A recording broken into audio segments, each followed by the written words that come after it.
Been speaking over the lockdown period and all that to numerous of the great and the good of entertainment, and I've got a gentleman who is very, very good, an exceptional voice. He's been in music for in excess of 30 years and has appeared all over the place, not alone in Ireland but also in the UK and indeed further afield as well. Renowned for singing, renowned for yodeling indeed as well, and numerous albums and videos, DVDs and all that released all over the years. I'm delighted to say hello to Paddy O'Brien. Paddy, how are you? How are you, Jerry? Not bad at all, Paddy. Listen, lovely to catch up with you. You're a busy man in music.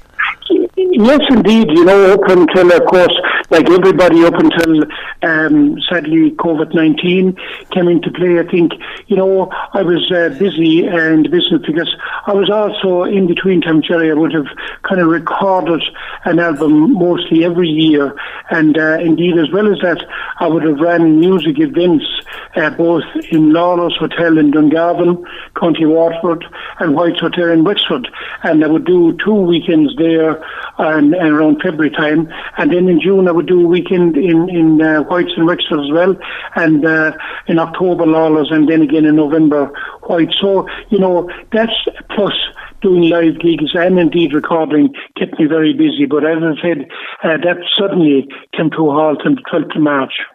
Indeed, so it was an amazing change in in living and change in working. Or in the case with people in music, it was just absolutely no work. Absolutely, as I said to you, we were waiting to see what would happen with regard to the decisions of the government and the health authorities, and eventually they just said that was it was lockdown. So that finished everything really. But it is a huge change, but no more, Jerry, than everybody else. Everybody has taken a hammering, I suppose, in this situation. Everybody's life is changed, the way they live, the way they operate their lives, the way where they can go, and the freedom, I suppose, has been taken from people in the way that we knew it. And that's a very, very sad thing. But, of course, it's very, very important for everybody to play their part in, hopefully eventually suppressing this virus where we can get back to some kind of normality. When that will happen, I think, is anybody's guess, really, because it seems to be kind of, we get the impression that it's beginning to fade a little bit. Suddenly, numbers are back up again. So, we can't let down our guard, and everybody, and that's everybody, every age group will have to play their part, very, very much so. And please God, somewhere along the line, we'll look back on this, Jerry, and we'll talk about it in the past rather than in the present. Indeed so. And unfortunately, things not going as good as they could be in any place in really in Europe at the moment. Cases, continually rising and further restrictions being taken in, which we thought maybe we'd seen the end of. Yeah, that's the problem. We are seem to get sixes and sevens, and all the governments of the countries. I mean, if you take New Zealand, they, had 102 days without any instance of COVID, and suddenly they have people again with COVID. Certain cities, towns seem to be hit with COVID. We here in Ireland have a number of counties at the moment are kind of more or less on kind of lockdown again because of the rise of cases in certain areas. But that's it. One day, maybe there could be 10 days go by and a particular county is showing no sign of anything. Suddenly, that's the county with the biggest number, on day 11. So how can you account for that? I really don't know. And how can you avoid it? I really don't know. And as I said to you, with so many changes being made by our governments, both here and indeed in the UK, it's very, very hard to know what exactly is happening. Because they seem to be not quite sure of exactly what this COVID or coronavirus is really all about. I suppose they know more about it now than they did when it began, but I think there's still kind of a lot to learn about, where it's going, the dangers of it re-emerging during winter months. There's lots and lots to be learned, and that's the risk. And that's why, Jerry, each and every one of us have to play our part in hopefully suppressing it eventually. Indeed, that is it. You started, a long time ago out with your own band and music. That was back in the late 1980s. Well, even before that, Jerry, I suppose I started playing locally here in 1971 with a band we called the Band of Strangers, because, of course, at that time we were strangers to the music business, and we played all the local, all the local dances and the pubs and the hotels at the time. And, of course, the music scene, as you know, from the 60s and early 70s was beginning to change, I suppose, dramatically away from all the major show bands of the 60s and 70s, which was a fabulous era.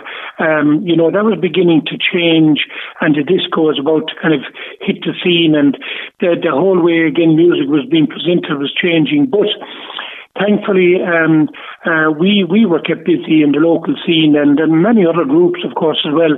And around, as you said, in the early 1980s, I recorded 3 cassettes one year after another, easy listening, memories, and favourites. And they were being played by the local radio at the time.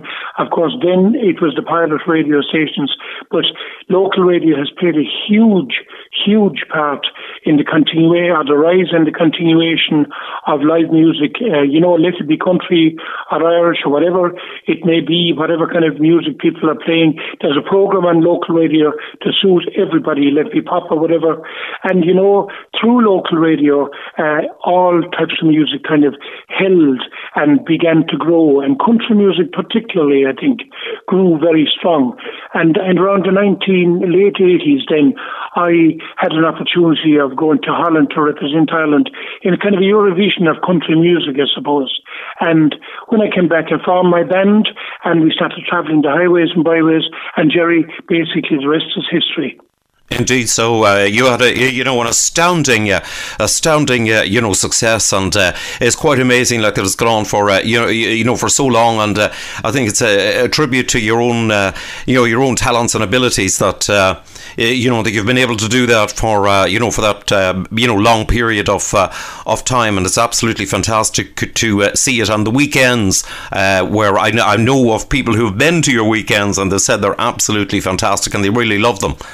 They give a great selection of entertainment. Jerry, I've been lucky in music, and I think, I've been blessed as well with people like yourself, indeed, on radio, who had the confidence in me to play my music, and to the many, many people who listen in to the various shows, and the amount of people that request the different artists.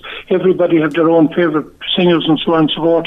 But people who have bought records, travelled all over the place to support their favourite bands. That's what's the life and the soul of music. And Jerry, I suppose, supporters and fans of everything are hugely important, and it's also hugely important in radio. Listeners are hugely important, and without the people's contribution, I'd be twiddling my thumbs at home many, many nights, Jerry, down through the last number of years. So a million thanks indeed to you and to your fellow DJs all over the place, and indeed to people from TV and press, and most importantly again to people who travel all over to see all of us playing our songs. Indeed, it's it's the people who make the whole thing, and that's the fantastic thing about it, and it's a real shame. I'm sure you, the same as with all the other artists, really must miss incredibly meeting the people. Oh yeah, but meeting people, I think it was an essential part of music. I always say, if you went on stage and even made mistakes, people can forgive you if you chat away and, include everybody during and after the show. But I think, having the chat with people is every bit as important as singing on stage. People love that communication. And I think country music is great for that, Jerry, where people can, meet their favourite singers at the end of a night, chat, maybe get a signed autograph or buy CD, and, they become friends as well as fans. And, that's again what the COVID has done. It has done that awful damage, of course, that we missed that particular part of the music as well. And indeed, the people who went all over the place dancing must miss music enormously. Let they be dancing or going to concerts or wherever they may be going, to pubs or whatever they might be going to hear their music. Everybody out there, Jerry, have music that they went to support and to listen to. And, I suppose they're blessed that people like yourself at least are there, and that you can play all their favourite music, and they're with you, they're listening to you with many years, and they're listening in huge numbers. And without that, Jerry has said, people would have no music at all. Indeed so. Now, since the lockdown and all that, a number of singers, not by any means all, but a number have been doing Facebook Lives and all that. Have you done anything like that, Paddy, yourself? I haven't actually, Jerry, but strange you may ask, because this Saturday night between 8 and 10, there's a local singer here in Ireland called Pat Daly. Yes. And Pat Daly, T-A-T-D-A-L-Y, Daly. Pat is a very successful local musician here and very, very popular. But he asked me some time ago if I would he's been doing shows live on Facebook Wednesdays and Saturday nights, and he asked me if I would do one with him this coming Saturday night, which I'm doing and looking forward to it. So, I'll be doing that with him between 8 and 10 o'clock. So that's my first time going live on Facebook. But as you said, many entertainers have gone on live on Facebook. Some indeed have nearly gone in every day. I know Tommy Fleming, for instance, I think he's done over 110 songs or something like that. He's literally been on every single day to sing one song. People like Daniel, Robert Mazzell, Jimmy Buckley, they all have gone on periodically, and then others would have gone on, I suppose, more often, But as I said, Saturday night is my first venture, and Jerry, I'll be lucky if I'll remember the words of the songs at this stage. I think it'll be okay. It's I've interviewed Pat Daly, and I know him, and I've seen his shows, and they're very, very entertaining. They really are. He's got a fabulous way with him, and fair play to Pat on all he has done. And he was one of the first. Yeah, indeed. Sorry, Jerry. There's an echo there, and might be crossing you. He was one of the first people actually to start off on doing Facebook Lives way back in March. Correct, he was indeed, yeah. And as you said, Pat has a great way with the audience. He knows everybody, and it does no pretense. What you see is what you get, so to speak, and people love that. And it's just a very ordinary way of presentation, but it's just so lovely and kind of respectful of everyone, and people love him for that, and that's, I think, why he's so popular. So, as I said, I'm looking forward to Saturday night between 8 and 10. Excellent, that really is. That is brilliant, and it's a way for you to also connect up to people. The people who haven't seen you, who haven't been able to get out to your weekends or your dances or whatever, and it's a nice way for them to be able to do that. And I've said it before, on many of the artists who are doing Facebook Lives, they actually get so many views that there are many television channels who would be only too happy to have the same figures. You're so right, Jerry, absolutely. And I've been looking at many of them there, and as you said, the figures are huge.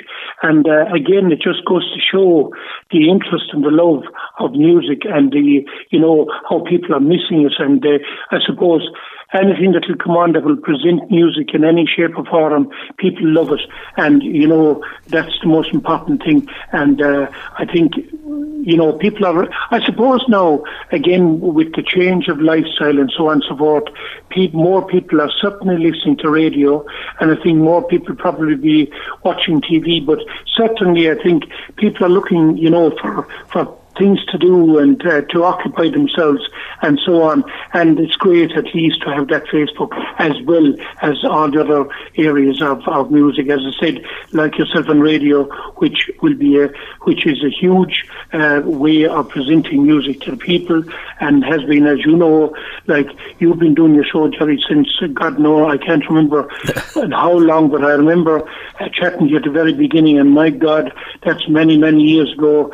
So you've been doing it right, and people love your show, and that's the most important thing as well. Well, I'll try and do my best. Paddy, listen, it's been lovely to catch up with you again. And listen, I wish you all the success in the world, and stay safe and stay well. It's been lovely to talk to you, Paddy.